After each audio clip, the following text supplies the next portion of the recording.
প্রিয় ভাই ও বোনেরা, আল্লাহ রাব্বুল আলামিন আমাদের জানিয়ে দিয়েছেন এই দুনিয়া চিরদিন থাকবে না। পৃথিবীর প্রতিটা জিনিসের একটা শেষ সময় আছে। যেমন মানুষের মৃত্যু আছে, তেমনি দুনিয়ারও মৃত্যু আছে। সেই দিনের নাম কিয়ামত। কিয়ামতের আগে কিছু আলামত প্রকাশ পাবে। আজ আমরা জানব সেই আলামতগুলো নিয়ে। রাসূল সাল্লাল্লাহু আলাইহি ওয়াসাল্লাম বলেছেন, আমার আগমন ও কিয়ামতের আগমনের দূরত্ব এমনই যেমন দুই আঙ্গুলের মধ্যের দূরত্ব। অর্থাৎ কিয়ামত খুব বেশি দূরে নয়। কিয়ামতের আগে আল্লাহ ছোট ছোট অনেক নিদর্শন প্রকাশ করবেন। তারপর আসবে ভয়াবহ বড় আলামত। আজ আমরা জানব কিয়ামতের ছোট ও বড় আলামতগুলো কিভাবে আমাদের সামনে ফুটে উঠেছে। রাসূল সাল্লাল্লাহু আলাইহি ওয়াসাল্লাম বলেছেন, যখন আমানত নষ্ট হয়ে যাবে তখন কিয়ামতের অপেক্ষা করো। কিভাবে আমানত নষ্ট হচ্ছে?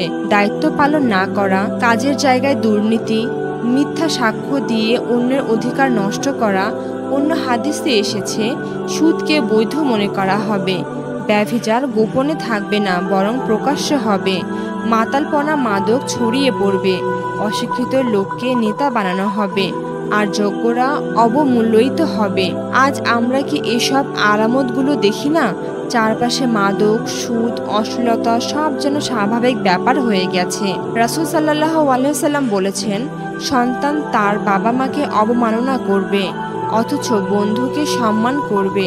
আজ বাস্তবে আমরা দেখছি, বাবা মা বৃদ্ধাশ্রমে পড়ে থাকে, সন্তানরা তাদের অবহেলা করে, কিন্তু বন্ধুদের জন্য টাকা খরচ করে, সময় দেয়, যত্ন করে। রাসূল সাল্লাল্লাহু আলাইহি ওয়াসাল্লাম আরও বলেছেন, বড় বড় ভবন বানাতে মানুষ প্রতিযোগিতা করবে, জ্ঞান হারিয়ে যাবে, আলেমদের মৃত্যু হবে, মিথ্যা গুজব ছড়িয়ে পড়বে। যেমন আমরা আজকে সোশ্যাল মিডিয়ায় দেখি, মানুষ দুনিয়ার পেছনে অন্ধের মতো ছুটবে। এগুলো সবই হাদিসে ভবিষ্যৎবাণী করা হয়েছিল। আজ হুবহু সেই চিত্র আমাদের চোখের সামনে।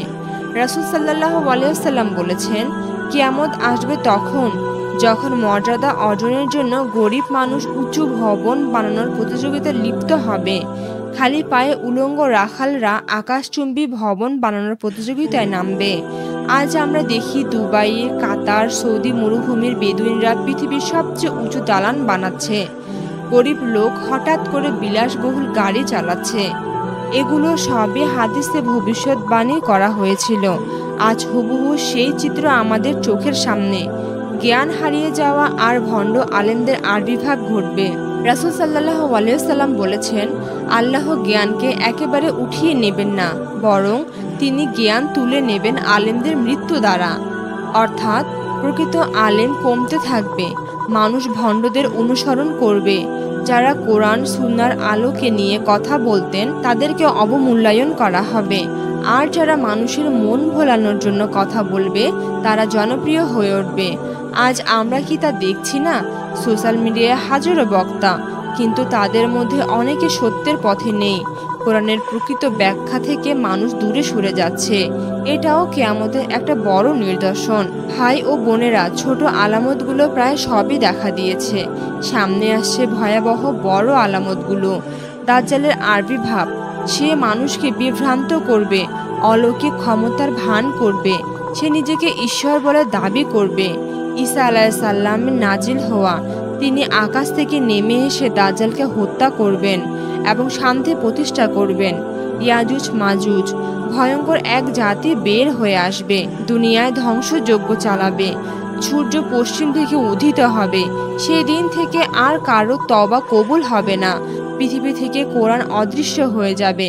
মানুষের মুখে, কাগজে, সব জায়গা থেকে কোরআন অদৃশ্য হয়ে যাবে। এই আলামতগুলো যখন দেখা দেবে তখন আর তওবা করার সময় থাকবে না।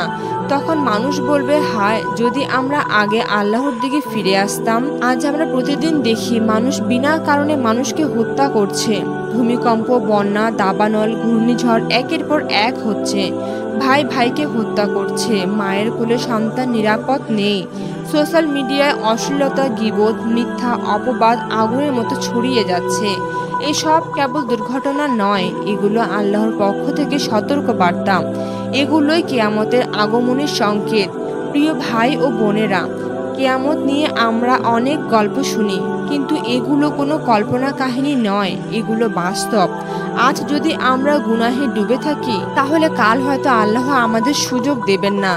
তাই আসুন আজ থেকে আমরা 5 ওয়াক্ত নামাজ আদায় করি, কোরআনের সাথে সম্পর্ক গড়ে তুলি, হারাম থেকে দূরে থাকি, পিতামাতার হক আদায় করি, প্রতিদিন আল্লাহর কাছে ক্ষমা চাই।